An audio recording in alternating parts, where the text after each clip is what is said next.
गुलाब जामुन तो आपने कई बार बनाए होंगे और कई बार इंटरनेट पे देखे होंगे सूजी के गुलाब जामुन। तो आज मैं आपको बताऊंगी कि सूजी के गुलाब जामुन बनते कैसे हैं और हम इसमें क्या गलती करते हैं। तो चलिए आसान सी रेसिपी देख लेते हैं सूजी के गुलाब जामुन की। तो यहाँ पे मैंने एक कढ़ाई ले ली है और उसके अंदर मैंने डाल दिया 1 चम्मच घी और साथ में डाल रही हूँ 1 कटोरी सूजी। ये ग्राम में 100 ग्राम सूजी होगी और इसके ऊपर फिर मैं से 1 चम्मच घी और डाल दूंगी और इसको अच्छे से मिक्स कर दूंगी। यहाँ तक तो प्रोसेस बिल्कुल सेम ही करना है, लेकिन आपको थोड़ा सा दिमाग खुद का भी लगाना है कि जिस तरह से ये इंटरनेट पे जो बताते हैं गुलाब जामुन सूजी के कैसे बनाते हैं, आप बिल्कुल उन्हीं की तरह बनाना देख ट्राई करते हो तो उनकी एक आधी जो गलतियाँ होती है ना वो कभी नहीं माननी है।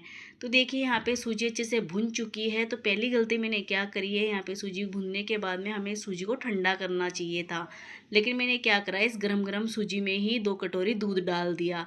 तो ये आपको बिल्कुल नहीं करना है, आपको सूजी को बिल्कुल ठंडा करना है और ठंडा करने के बाद में कढ़ाई के अंदर दूध को बॉईल करके थोड़ी थोड़ी सूजी डाल के फिर इसको अच्छे से मैश करना है। तो पहली गलती तो आपको ये नहीं करनी है। और यदि हो भी जाए ये गलती तो बिल्कुल टेंशन नहीं लेना है, क्योंकि मेरे से भी हुई है ये वाली गलती। देखो नेट पे ये तो सभी बताते हैं कि भाई गुलाब जामुन बनते कैसे, ऐसे बनाओ वैसे बनाओ, लेकिन जो गलती होती है ना वो कोई नहीं बताता है। तो इस तरह से हम इस गर्म सूजी में डालेंगे ना तो इस तरह से लम्स बन जाएंगे, आपने देखा है। लेकिन आपको बिल्कुल टेंशन नहीं लेनी है, इसको मिक्सर के जार में डाल के थोड़ा ठंडा करके और उसका वे इस तरह से पेस्ट बना लेना है और उसके बाद में फिर से कढ़ाई के अंदर डाल देना है और फिर से अच्छे से इसको इस तरह से अच्छे से फ्राई भून लेना है सूजी को। 1 से 2 मिनट आप इसको भूनोगे तो ये फिर डो की शक्ल ले लेगा। तो ये वाला प्रोसेस, पहली गलती तो ये आप कभी मत करना, जैसे आप इंटरनेट पे देख के डायरेक्ट ही सूजी के अंदर दूध डाल रहे तो वो वाला काम आप बिल्कुल मत करिए। आपको दूध को सूजी को ठंडा करने के बाद दूध गर्म करके फिर इसके अंदर सूजी डालिए और यहाँ पे थोड़ी थोड़ी सूजी डाल के अच्छा सा डो बन जाएगा। तो यहाँ पे मैंने 2 मिनट के लिए डो को अच्छे से बना लिया है। अब मैं इसको ठंडा करने के लिए छोड़ दूँगी। जिस तरह से मैं बता रही हूँ उसी तरह से आपको बनाने हैं। तो यहाँ पे मैं डो को ठंडा कर देंगे। मैंने इसको कढ़ाई में से प्लेट में निकाल लिया है ताकि ये अच्छे से ठंडा हो जाए और ठंडा होने के बाद में ही हम इसका आगे का प्रोसेस करेंगे। तो यहाँ पे 15 से 20 मिनट लग जाएंगे आराम से ठंडा होने के लिए। तो चलिए इसको ठंडा करते हैं फिर मिलते हैं। तो देखिए यहाँ पे सूजी अच्छे से ठंडी हो चुकी है, बिल्कुल ठंडी हो गई है, आपको बिल्कुल टेंशन नहीं लेनी है। अब आपको क्या करना है, इसके अंदर डालना है इलायची। यहाँ पे इलायची पाउडर मैंने फ्रेश बना के डाला है और साथ में मैंने यहाँ पे मैदा डाला है 1 चम्मच। आपको क्या करना है, यहाँ पे बेकिंग सोडा या बेकिंग पाउडर का उपयोग बिल्कुल भी नहीं करना है गाइस। यदि आप बेकिंग सोडा और बेकिंग पाउडर डालोगे ना, मैंने भी इसमें डाला है लेकिन मैंने आपको जानबूझ के नहीं दिखाया, क्योंकि ये डालने के बाद में सूजी की जो हम फ्राई करेंगे ना, देखो बेकिंग सोडा और बेकिंग पाउडर का काम क्या होता है, चीज़ों को फुलाने का। लेकिन इन गुलाब जामुन में कोई ज़रूरत नहीं है, आप इसी तरह से ही नॉर्मल इसको बनाओगे ना बेकिंग सोडा बेकिंग पाउडर के बगैर, जब जाके बहुत ज़्यादा सॉफ्ट बनेंगे। तो चलिए अब मैंने ये गलती करी है, आप ये वाली गलती बिल्कुल मत कीजिए। यहाँ पे मैंने 1 चम्मच घी पहले डाला था, थोड़ा सा घी मैं इसके अंदर और डाल रही हूँ और उसके बाद में अच्छे से इसको अच्छे से मिक्स कर लेंगे। जैसा कि हम आटा बनाते हैं बिल्कुल खोए वाला ये रूप ले लेगा। यहाँ तक आपको कोई गलती नहीं लगेगी, जैसा आप देखोगे ना वैसी की वैसी ये रेसिपी बनेगी। तो चलिए अच्छे से इसको मैंने मिक्स कर लिया है। मिक्स करने के बाद में ये बिल्कुल खोया जैसा ही लग रहा था, बिल्कुल मावे जैसा ही लग रहा था, लेकिन सूजी सूजी होती है, वो मावा तो नहीं बन सकती ना। तो चलिए इस तरह से इसके छोटे छोटे गोले लेने हैं, हाथ पे थोड़ा सा घी या तेल लगा लेना है और उसके बाद में इसके छोटे छोटे गोले ले लेने हैं।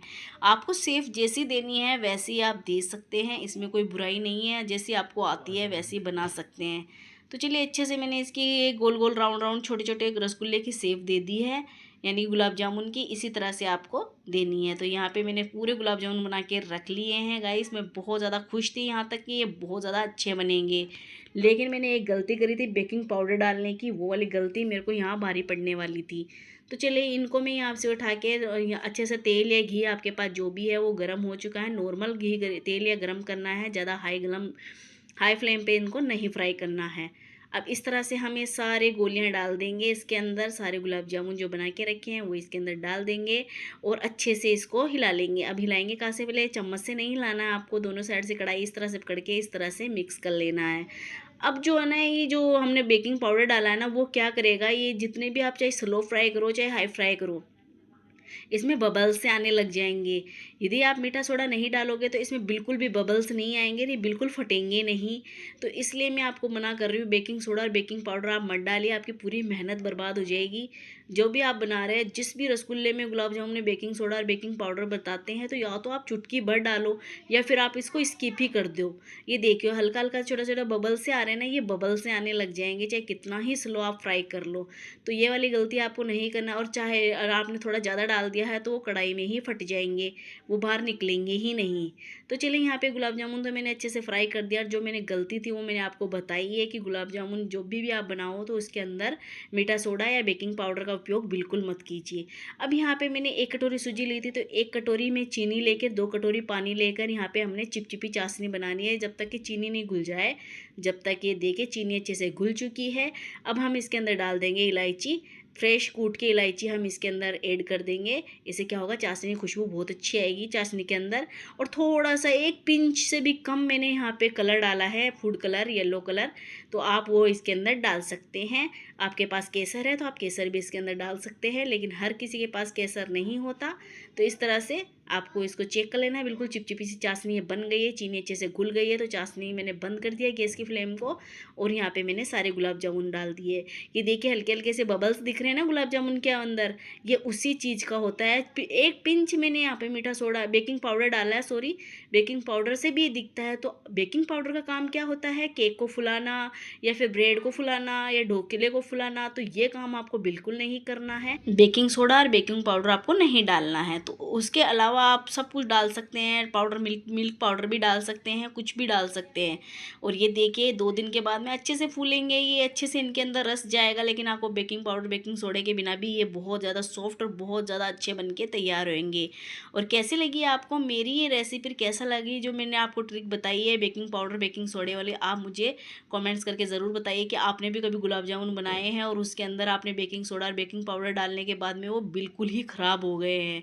आप मुझे बताइए कमेंट्स करके। या फिर आपने कभी ट्राई नहीं करा तो ट्राई करके ज़रूर देखिए। आप बेकिंग पाउडर वाला भी ट्राई करिए, एक बार नॉर्मल भी बना के ट्राई करिए। लगता ही क्या है, एक सूजी तो लगेगी। आप ज़रूर बना के ट्राई कीजिए। कैसी लगी आपको आज की मेरी ये रेसिपी यदि आपको पसंद आती है तो मेरी वीडियो को और चैनल को सब्सक्राइब ज़रूर कीजिए। और मैं आपको दिखा रही हूँ, बहुत ज़्यादा सॉफ्ट बने थे, बहुत यमी बने थे, लेकिन बेकिंग पाउडर बेकिंग सोडा आपको नहीं डालना है। ये वाली बात मैं आपको बार बार में ही बोल रही हूँ। तो चलिए, रेसिपी आपको मेरी पसंद आई है तो चैनल को सब्सक्राइब, वीडियो को लाइक ज़रूर कीजिए। और इस तरह से आप भी बना के ज़रूर ट्राई कीजिए, एक बार ज़रूर ट्राई कीजिए कैसे बनते हैं आपके सूजी के gulab jamun. Thank for watching, bye bye, thank you.